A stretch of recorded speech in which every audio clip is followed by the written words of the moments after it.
la UNAM está rechazando al 90% de los estudiantes que tratan de aplicar para estudiar una carrera profesional, no es necesariamente porque en México tengamos un nivel bajo de educación, no necesariamente por eso. MIT Women Boards es un programa que nace de la necesidad de capacitar a mujeres para formar parte de los consejos de administración, y que no solamente estemos ahí por un tema de la cuota de género, que es ahora algo que es muy común, sino que realmente podamos aportar ideas, aportar valor y aportar todo el conocimiento que nosotros traemos, ¿no? Y cómo poderlo transmitir. Aquí la verdad es que este es una cosa muy padre y muy interesante, porque tanto Lau, Regina y Celina somos graduadas de la primera generación de MIT Women Awards. Por allá atrás está María Isa, que también es graduada de la primera generación.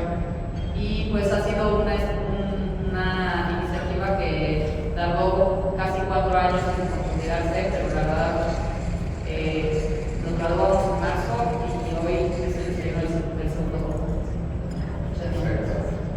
Pues bueno, la verdad es que gran iniciativa, la verdad es que hace más falta, más talento, sea hombre o mujer, pero todo lo que están haciendo, pues espero pueda transferir conocimiento y sobre todo las ganas de tomar estos cursos, porque las empresas necesitan mucho más talento en sus mismos consejos. Entonces, bueno, vamos a pasar con la primera parte. Me gustaría saber, Celina, ¿cómo ha evolucionado la profesionalización e institucionalización en el sector económico? Yo te diría, Guillermo, que voy a dividir en 4 puntos la respuesta. Uno, el acceso a capital institucional en México ha elevado mucho el tema de gobierno corporativo, en el sentido de que tanto la toma de decisiones, los miembros del comité, la forma de operar decisiones estratégicas ha llevado a grupos de capital privado que tienen acceso a dinero institucional, como las AFORES, a tener compliance officers, a tener comités técnicos mucho más robustos. Entonces, esa sería como la primera parte que yo he visto que se ha institucionalizado mucho más.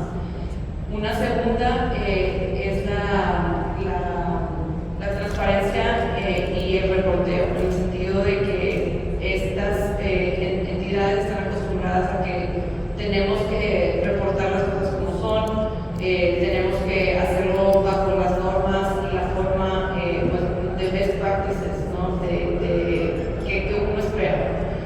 Una tercera sería el tema de procesos y de administración y gestión interna. ¿Por qué? Porque incluso en los due diligence, cuando entras en un due diligence con una FORE, ellos esperan que tú pues ya tengas muchas cosas instauradas y te pueden condicionar la inversión a que tengas ciertos procesos terminados y implementados dentro de la organización. Y la última sería la disciplina financiera, donde a través de esta forma de operar te lleva a los administradores de capital a ser mucho más cuidadosos, a planear mejor y a tener una mejor respuesta en el uso de los recursos. Perfecto. Contigo, Fer, ¿cuál es el rol del Consejo o la Dirección Estratégica en la generación de valor más allá del activo físico? Yo creo que nos tenemos que enfocar un poco en lo intangible, ¿no? O sea, el rol del Consejo realmente es aportar valor de manera, pues, con la experiencia, con alianzas estratégicas y creando políticas y gobernanza que puedan llevarse a crear equipos mucho más resilientes, que puedan sobrepasar temas como fue la pandemia y que puedan sobrepasar las altas y bajas que da el mercado, y sobre todo este mercado de bienes raíces que es tan cíclico. Perfecto. Laura, ¿está México listo para una consolidación del sector inmobiliario institucional o falta madurez regulatoria y de capital? Mira, yo viniendo de una fibra, y me gustaría complementar lo que mis amigas han dicho, les puedo decir que la historia de las fibras desde luego nacen de una inversión patrimonial a volverla una inversión inversión institucional, ¿no? En el momento en que nosotros nos damos cuenta que tenemos que hacer en México un vehículo de inversión que ya se había venido dando en otros países y que realmente necesitábamos, sobre todo para un incipiente tratado de libre comercio, de cuando empiezan a surgir las fibras en el norte del continente, y entonces nosotros empezamos a replicar, nos dimos cuenta de que necesitábamos precisamente robustecer ese tema del gobierno corporativo en términos de tener una misma visión entre lo que era el comité técnico del que habla Celina con la parte de la administración de la que habla Fernando. Entonces nos damos cuenta ahí también de que los activos que nosotros teníamos, pues más que tener nada más una regulación en cuanto a eso, en cuanto al inmueble que nosotros estábamos adquiriendo, no se terminaba ahí la parte regulatoria, sino que también teníamos que robustecer la toma de decisiones en términos de que convergiera el activo no era el fin, sino era el medio para poder crear valor para nuestros tenedores. ¿Qué implicó eso? Pues ¿cuál era la regulación que se podía adaptar para que esos vehículos de inversión pudieran caminar de una manera pues, equiparable con otras fibras y de una manera que precisamente pudieran generar ese valor? Hoy día les puedo decir que no todos los vehículos de inversión tienen la regulación que nosotros necesitamos. Nosotros, por ejemplo, como fibras, pues estamos colgados de diferentes legislaciones y estamos tratando de asimilarnos a ciertas figuras en cuanto a que tenemos que ser una figura regulada. Ahora, en términos de gobierno corporativo, yo les diría que no obstante que sí tenemos una regulación que nos permitiría acceder a mercados no solo nacionales, sino internacionales, no estamos cumpliendo con ella. Creo que la conocemos poco, creo que nos falta mucho más capacitación, creo que nos falta mucho adoptar las mejores prácticas. Y yo te diría que sí, que vamos en camino a tener un mercado más robusto y a tener inversionistas mucho más institucionales si somos capaces de adecuarnos precisamente a lo que tenemos hoy, exigir tener una regulación mucho más clara y desde luego pues conocerla. Hoy de hablar de la pandemia, pero sí, siempre fue un parteaguas, ¿no? A ver, Regina, cuéntanos en los últimos 5 años, ¿qué aprendizajes vamos a tener que van a marcar la inversión inmobiliaria del futuro? Siguiendo justo la misma línea de la pandemia, yo realmente creo que la pandemia marcó un antes y un después. Y parte de los grandes aprendizajes que tuvimos de ahí es la importancia de tener la capacidad de adaptarse al cambio, de tener flexibilidad y de tomar decisiones ágiles. Nosotros lo vivimos muy de cerca en un proyecto de oficinas en la Ciudad de México, en donde pues en la pandemia se frenó, tuvimos que cambiar nuestra estrategia comercial, tuvimos que hacer diferentes tipos de productos financieros, inclusive tuvimos que tener diferentes maneras de dar liquidez a los inversionistas dependiendo de su perfil. Y yo realmente creo que los proyectos más exitosos en un futuro son los que van a tener la capacidad de adaptarse al cambio sin perder su propósito inicial. Les dije que íbamos a hacer la primera parte rápida y faltando 20 minutos se va a llenar el salón. Bueno, Laura, no contigo, a mí me gusta mucho tu fibra porque siempre hablamos de retail, siempre hablamos de oficinas, siempre hablamos de industrial, pero el tema educativo, al final como platicamos, tiene un tema para mí de legado y de valor. Me gustaría saber, en Fibreduca, que tiene una de las estructuras más muy importantes de gobernanza y más robustas del mercado, ¿qué aprendizajes se derivan de estructurar este fideicomiso como buen propósito social y disciplina institucional? Fíjate que ha sido todo un reto porque precisamente nosotros quisimos innovar y ser una fibra especializada en un sector que realmente estaba poco explorado, incluso a nivel Latinoamérica, ¿no? Nosotros nos dimos cuenta que la educación es un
de inicio van a mandar a sus estudiantes y que no obstante un tema económico que pudiera repercutir en sus bolsillos, ellos van a tratar de que sus estudiantes terminen sus estudios profesionales.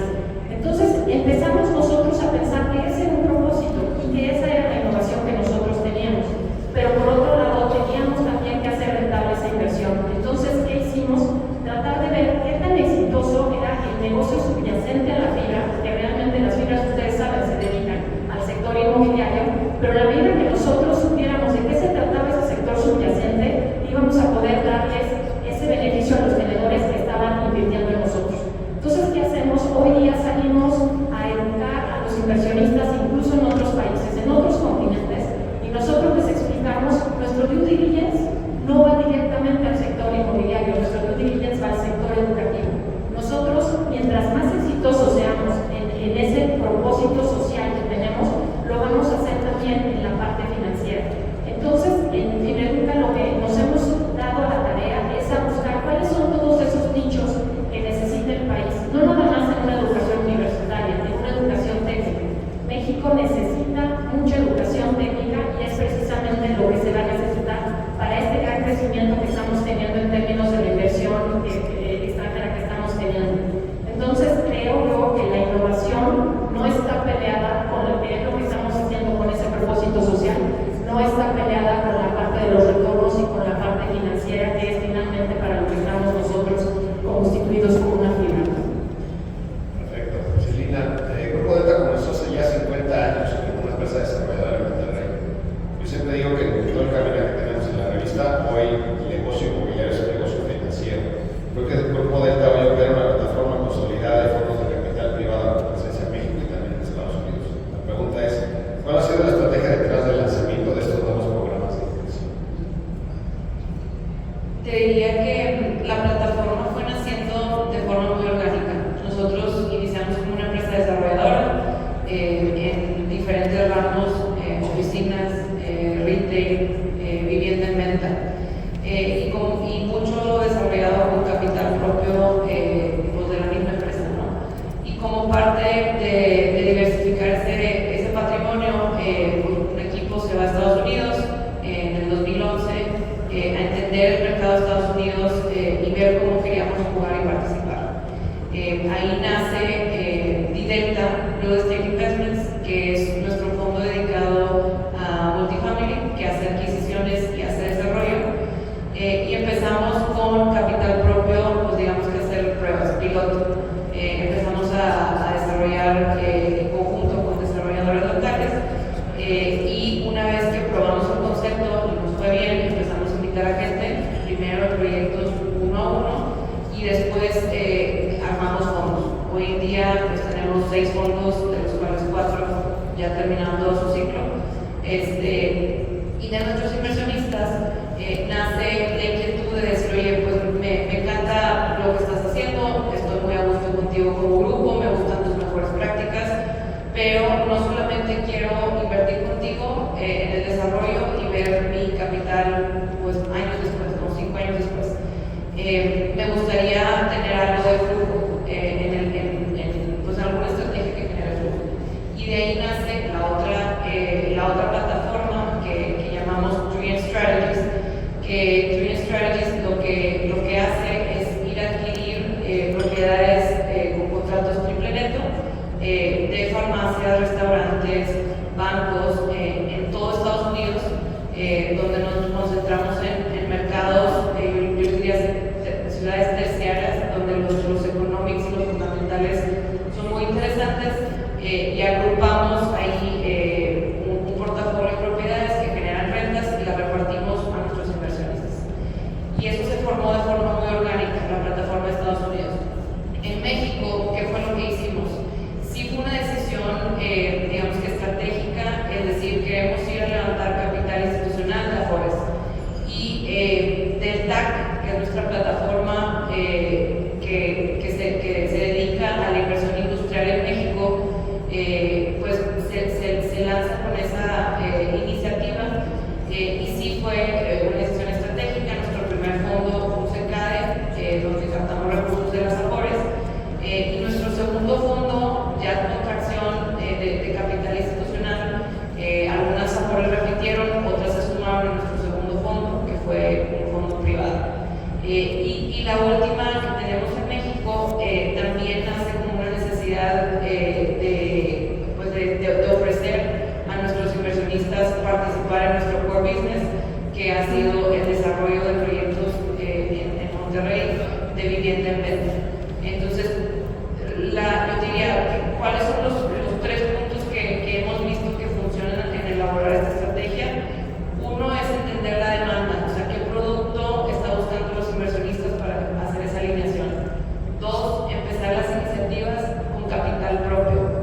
Y tres, entender que entre la plataforma, que aunque son productos de real estate, el capital no compite, sino más bien lo que buscamos es que se alineen.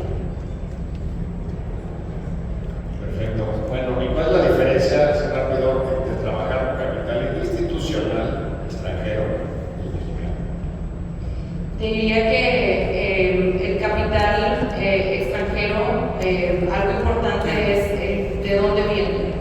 Nos ha tocado a nosotros armar estructuras de inversión donde la expectativa de rendimiento se puede ver un poco mermada por las capas que tienes que poner para que el capital llegue. Capital latinoamericano a México o a Estados Unidos. Estados Unidos es más fácil. Pero en México tenemos esa disyuntiva que pues, a través de los vehículos legales que tenemos, de las formas de invertir, eso ha sido un poco retador, que hemos notado. Y una segunda, yo te diría, en el tema de expectativa de capital, en Estados Unidos, cuando quieres accesar a capital institucional americano, llega un punto que cuando estás hablando con cierto grupo de inversionistas, una de las preguntas que te hacen es: ¿estás registrado ante la SEC? ¿Sí o no? Y esto es un deal breaker, en el sentido que si no estás registrado como un Registered Investment Advisor, dicen, pues regresa con nosotros cuando lo seas. Y nosotros como grupo tomamos la decisión hace 2 años de correr el proceso, de listarnos, de registrarnos con la SEC, y eso te abre puertas, en el sentido, obviamente no es fácil, tenemos un nivel de compliance mucho más riguroso, tenemos compliance officer que antes no teníamos, ya pasamos nuestro primer examen con la SEC, y la verdad es que te lleva a un nivel pues, de un rigor mucho más sofisticado, yo diría, que lo que tenemos en México. Pero como plataforma, ¿qué beneficio tenemos? Es que las mejores prácticas que ves que están sucediendo, que se están pidiendo en otros mercados, por así decirlo, lo podemos trasladar a otras plataformas que nos siguen abriendo puertas. Fernando, tú que estás en mercados de lujo, siempre digo que México, en los estados y a veces en los países, o sea, tienes diferentes modelos y los mercados que estás tú, como Los Cabos, Riviera Maya, pues hasta hay un flujo importante de inversión y de evolución de los modelos de negocio. De tu experiencia en hospitalidad, estos mercados de lujo, ¿qué está impulsando este nuevo interés? A ver, en mi experiencia en hospitalidad, yo he estado del lado de la consultoría, ¿no? He estado del lado de ser advisor y he estado del lado de ser owner, ¿no? Entonces ha sido algo muy, muy interesante. Ya lo que está impulsando mucho esta industria es el segmento de lujo y de lujo. O sea, hoy en Los Cabos tenemos el ADR más alto de los 3 mercados, ¿no? Si bien la Riviera Maya siempre va a tener, se ha mantenido con la ocupación más alta, el ADR, que es la tarifa de ADR promedio, está en Los Cabos. ¿Y a qué se debe eso? Esto creo que es un factor muy, muy interesante, ¿no? Que se llama Branded Residences. Y Branded Residences es un proyecto o un activo que yo empecé a ver en 2013, hace muchos años. Y es un activo que yo he seguido desde 2013 y me tocó hacer las primeras negociaciones para hacer las primeras Branded Residences en Dalí, cuando todavía Starwood era de Margaret. Entonces, Starwood no era de Margaret, era Starwood, todavía no se hace adquisición. Y entonces, algo que sigue atrayendo muchísimo, ¿no? Es la inversión, ¿no? Que hay demanda por branded residences y entonces pues hay supply de branded residences y hay muchos inversionistas que están interesados en vender branded residences. Y ahora hay otro factor muy interesante que es el factor de wellness. El wellness, cómo se está integrando al tema de hospitalidad, que la hospitalidad viene muy ligada al branded residences, a las branded residences, porque es la nueva forma de fundar y para poder obtener tasas de retorno más altas o de retorno de capital mucho más rápido, se está metiendo el sistema de branded residences. Pero ahora, cuando ya le metes el factor de wellness, tú puedes ver un incremento del 20 al 30%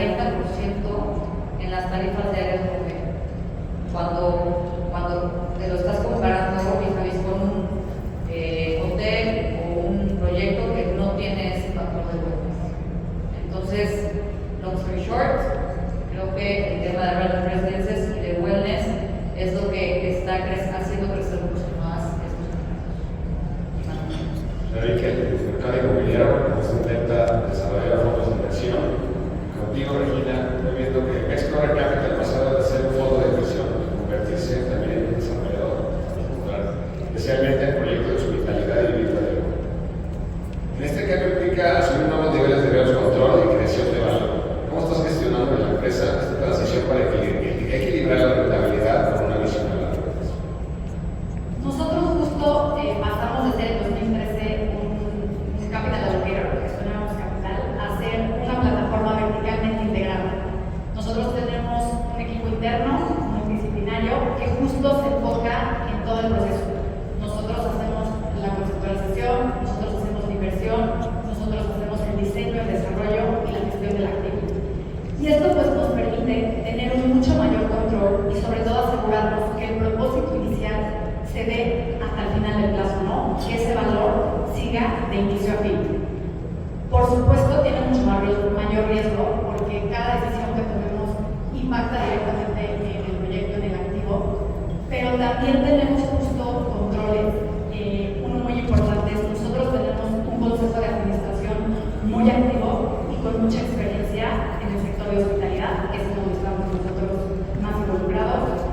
Nosotros tenemos un equipo interno muy especializado, tenemos diferentes áreas, finanzas, contabilidad, legal, diseño, arquitectura, etcétera, etcétera, y con mucha experiencia en desarrollo en esas áreas.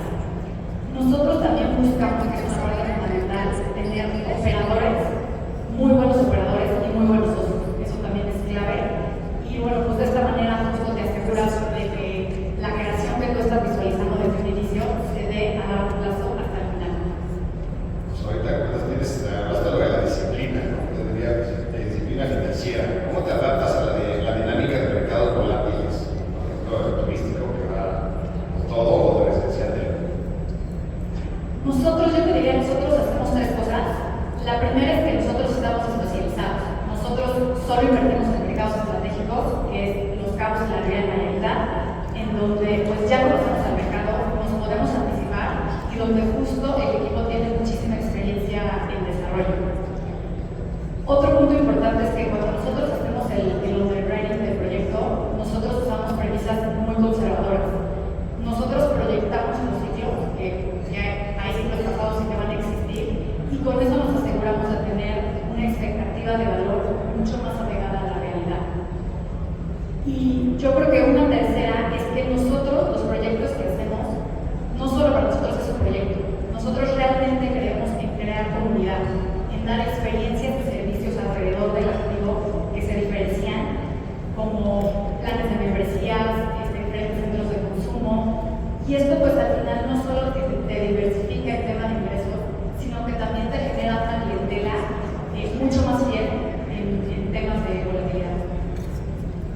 Muy bien, tenemos 4 minutos para cerrar. Me gustaría que mandaran un mensaje a todas las mujeres que están aquí y nos digan qué consejo le darán a las próximas generaciones de líderes en real estate institucional. Pues yo les diría precisamente esa palabra, institucional. Que vean los negocios en los que está cada una como una institución, como algo que tiene que prevalecer. Yo digo que la sostenibilidad muchas veces la conceptualizamos como un tema ecológico y no, es también un tema de tiempo, es un tema de cuánto tiempo queremos que nuestro negocio prevalezca. Entonces yo les diría que es muy importante que no pierdan de vista que tiene que prevalecer el negocio, que tienen que buscar innovar, que tienen que buscar de qué manera el management se fusiona con las decisiones estratégicas que puede tomar el gobierno corporativo, el consejo de administración. Y creo que también da mucha estructura precisamente a esa gobernanza. Decimos que el pilar silencioso de la sostenibilidad es el gobierno corporativo. En la medida en la que fortalezcan eso, en la medida en que también yo les recomendaría que tomen los cursos donde nosotras los conocimos, que nosotras tomamos y donde creo que logramos una profesionalización que nos da una diferencia competitiva en los consejos en los que nosotros estamos participando. También yo les daría como consejo que no lo echen en saco roto. Creo que no es nada más la experiencia que tenemos por el trabajo, pero tenemos que ser multidisciplinarias, tenemos que conocer de muchas áreas y eso es